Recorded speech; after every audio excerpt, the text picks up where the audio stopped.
চাহিদা রয়েছে, তবে দাম বেশি, সেভাবে বিক্রি হচ্ছে না ডাব। শরীরের ক্ষেত্রে ডাব অপরিহার্য।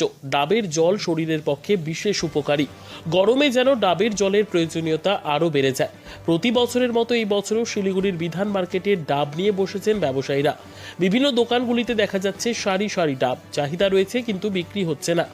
চাহিদা থাকা সত্ত্বেও কেন বিক্রি হচ্ছে না, কি বলছেন ব্যবসায়ীরা জানিয়েছেন, এই বছর প্রতি বছরের মতো ডাবের চাহিদা রয়েছে। খদ্দেররা আসছেন ডাব কিনতে, কিন্তু দাম শুনে অনেকেই ডাব কিনছেন না। কেন বেড়েছে ডাবের দাম, এ বিষয়ে ব্যবসায়ীরা জানিয়েছেন, আসলে গাছের মালিকরা ডাবের দাম বাড়িয়ে দিয়েছেন। সেই ক্ষেত্রে ব্যবসায়ীদেরও বেশি দাম দিয়ে ডাব কিনতে হচ্ছে। সেই জন্য বেশি দাম দিয়ে ডাব বিক্রি করতে হচ্ছে। ডাবের দাম 60 টাকা থেকে শুরু, যেখানে অন্যান্য বছর ডাবের দাম থাকে 40 থেকে 50 টাকা। ডাবের দাম বেড়ে যাওয়ার কারণে বিক্রিতে ভাটা পড়েছে। ভালোই আছে, কিন্তু দাম বেশি না, ওই জন্য একটু কাস্টমার যে আছে না, দাম দিচ্ছে না।